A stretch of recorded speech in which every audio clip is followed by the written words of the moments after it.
welcome to another episode of A.to.T Bakers. So this week we are making pumpkin rolls. This is like a fall must-have here. It's taken me years to find an appropriate cream cheese for the cream cheese frosting. So you're in luck. I have finally found something. We are going to use this Wayfair.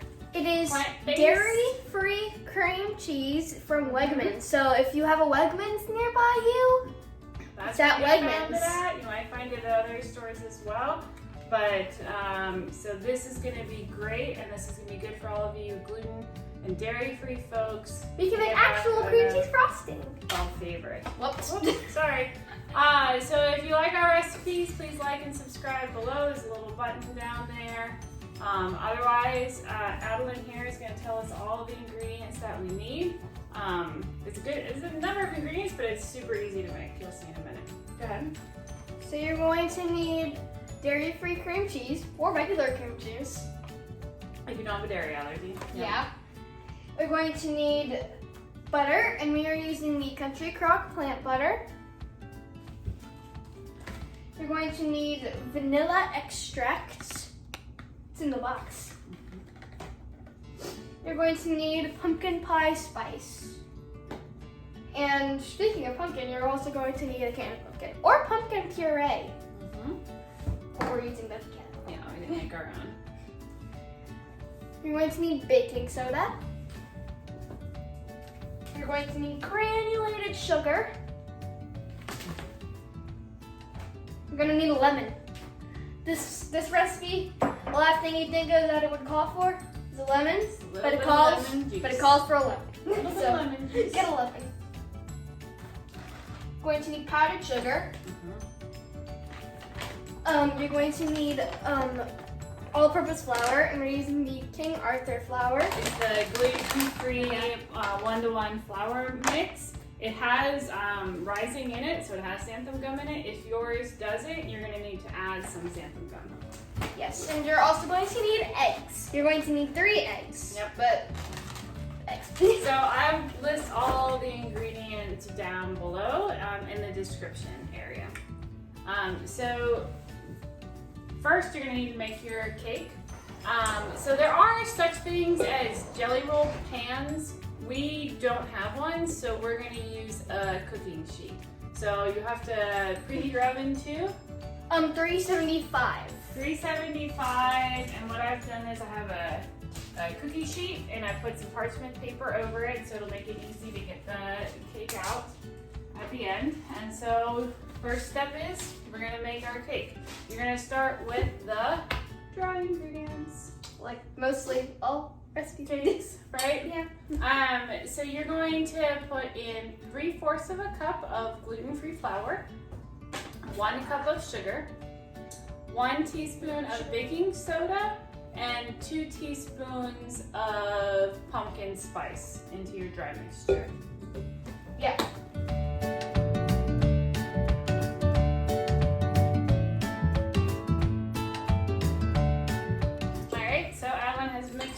Well, so it should be all blended. And now to this dry ingredients, you're gonna add your wet ingredients, which is 1 cup of pumpkin puree, 3 eggs, and 1 teaspoon of lemon juice. And then once you put all of those in here, you need to mix them up. We're gonna use the stand mixer. If you don't have a stand mixer, you can use a hand blender or just good old-fashioned elbow grease to mix it up. Which might be what we use. It is. So let's do that.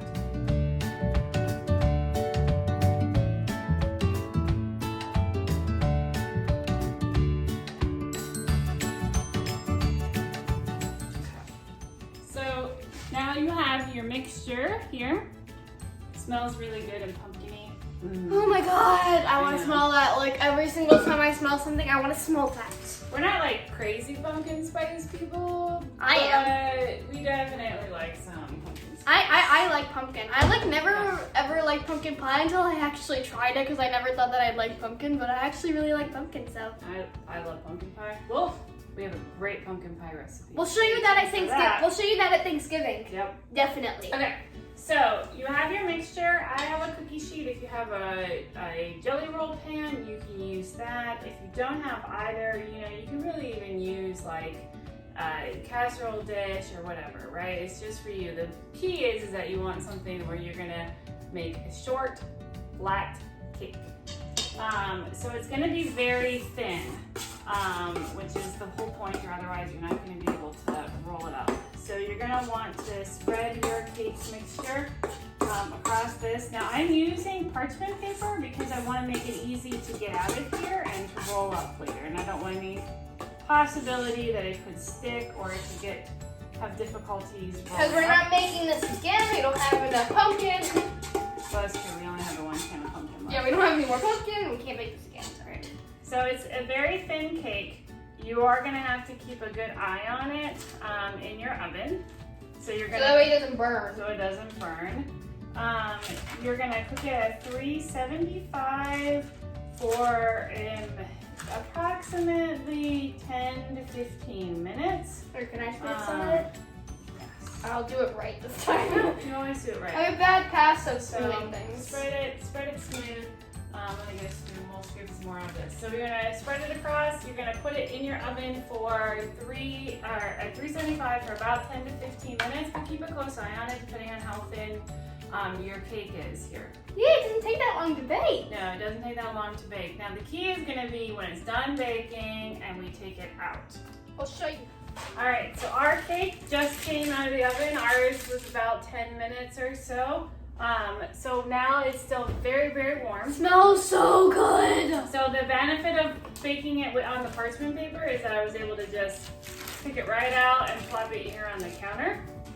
So you're now going to need another sheet of parchment paper. If you're using parchment paper. You have to use parchment paper. Oh, okay. Well, you need parchment paper. It's a must-have. Get I parchment should have put that in our ingredients in the beginning, like a must-have. So what you're going to do is you're now going to and I'm going to sit on this side. We'll write in the description parchment paper. You're going to very carefully roll up your cake while it's warm. You gotta do it while it's warm because if you wait till it's all cooled down, you're likely to crack it a bunch. And so you're gonna roll it up here. It's nice and warm. And then we were going to just take it and we're gonna let that cool. While we make So I'll pick it up and I'll kind of show you. cream cheese icing. A nice log of rolled cake here. And then we're gonna move on. And if you're not sure you got it tight enough, you can unroll it and Smells try so it good. again. You know, this will end up being how you'll roll it for when you go for your icing in the middle. So then you gotta make the icing. But not with parchment paper on it. No. So then what you'll do is you'll unwrap it, right? And then you'll put the icing on. Okay. So there's our cake. Now, cream cheese icing. Yummy! Okay. You're gonna need either a stand mixer or a hand beater for your icing. We're gonna use the stand mixer. You can do either one for this.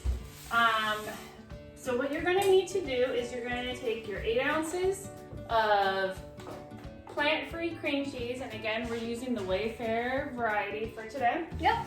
You're gonna have a 1/4 of a cup of the plant butter, 1 cup of powdered sugar, and 1 teaspoon of vanilla. And you're just gonna put that all in a bowl and you're gonna just beat it until it's nice and fluffy.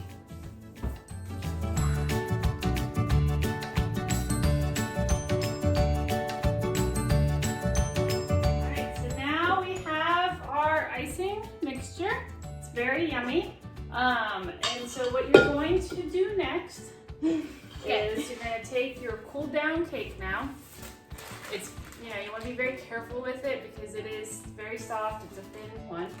And you're going to unroll it again. So I kind of tested it, and when I did that, I helped to kind of pull the parchment paper off the back you're gonna need to do that as well. Just to make sure it's not too hard to get off. I would recommend kind of carefully peeling it as you're unrolling it on the back side while you still have the parchment paper on the front helps. So you're going to now carefully take it off. Yep. It looks so moist. It's very, very moist. I don't know if you can see it very well. I can't really. Okay, that's better. Now we had one spot in our cake that ripped a little bit in the inside. But it'll be okay because it will be in the inside of the cake, so nobody would even ever know. So again, yeah, you're gonna roll this back up, so it's okay if you've got little spots that have a little bit ripped in it. A little wrinkle or a rip. It's fine. It's a cake. It's supposed to taste good, not look good. It could look good, but it's supposed to taste good. But I do recommend before you get to the next step of the icing that you make sure that it is detached from all of your parchment paper. Because after this, we're going to move it over to aluminum foil to cool in the refrigerator. So you can spread it carefully. I will put some. So what you're going to do is you're going to distribute your cream cheese icing mixture across the cake. So I'll kind of plop it down and you spread it. And you want to get a good even distribution across your roll here, but you're pretty much just icing it like you would a normal cake. Again, it's going to be kind of thin on, and don't worry, because remember you're going to roll it up, so you're going to get like twice as much as you think you are. 3 times, right? And it tastes really good. Yeah, it's going to be kind of additive here. It tastes so good. It's actually really, really good. It really is. I was surprised when I first had dairy-free cream cheese because I was like, no way it's gonna taste like real cream cheese, but I was wrong. It's actually quite tasty, and then you add sugar to pretty much anything. It tastes a lot better. Icing, it tastes a lot better. The one thing you notice with like the dairy-free items is that the consistency sometimes looks a little bit different. So like our icing is a little thinner than if you were using regular cream cheese. But the taste factor, you're not missing anything at all. Really, no. I took a little taste test and she's right. All right, so now, oops, sorry. One second. I got it. All right. Should I put this in the bowl? Good. Okay, I'll stop doing that. Icing flying everywhere. Okay. All right, so I probably could let ours cool a little bit longer, but. All right, so now what you're gonna do is you're gonna start from the side that was rolled up, that was in the middle, and you're gonna just carefully take your time. Careful. And you're gonna re-roll. I see you. Carefully. Your cake back up. Okay, but yeah, careful. Okay. It looks so good. There we go. Yummies. And we're gonna roll it back up. Yummy. And you're gonna have your lovely cake roll. Oh. So the biggest thing now is that it has to cool down. You want it to be cold. It's ideally you want to serve it cold. And so you're gonna need to, at this point, get a piece of aluminum foil out. And How big? Big enough that you can wrap up. Okay.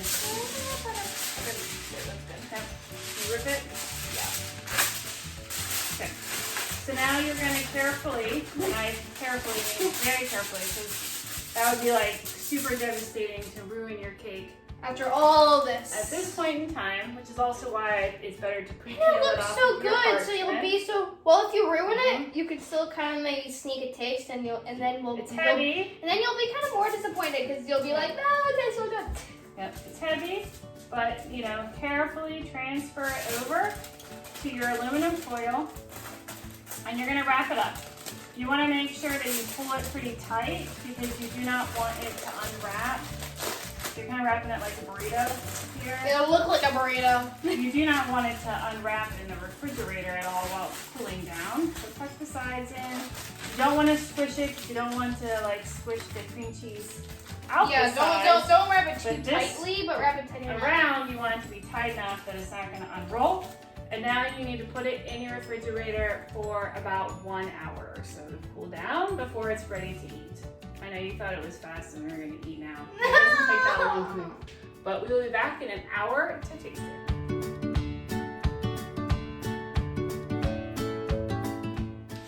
All right, we're back. Our loaf has cooled down. You can put a little powdered sugar on top of it, make it look a little pretty if you want to. It doesn't really add much to the taste at this point, just a pretty factor. I'm gonna try and see if I can. It's a very delicate cake. You see the inside here? It looks pretty. Inside. Very nice and pretty, full of cream cheese. And let me taste it. It's best cool, so I would store it in the refrigerator. It's nice and fluffy. Let's give it a good taste. I'm so excited. Oh my god, I've been waiting so long, like an hour. Well, like 2 hours. Mmm. It's so good. This is super good. You are not going to know that it's gluten and dairy free. The cake is light and fluffy. The icing is super yummy. It's got that lovely cream cheese flavor. You would never know that it was a plant-based cream cheese. I didn't even like cream cheese. This is fantastic. But I love this so much. Alright. If you like this recipe,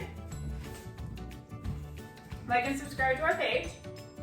And we'll also link to some of our other cake recipes that we have here that we've made before. If you subscribe to our page and hit the little bell signal, it'll notify you every time we put a new video up. Alright, do yourselves a favor, make this cake. You will not regret it. You will not regret it. And you'll also not regret it if you don't make it gluten dairy free. It'll taste just as good. Right, but you know, as a gluten dairy free person, it is hard to find good moist pastries, and this is one of them. All right, Keep looking bye, on our everyone. channel.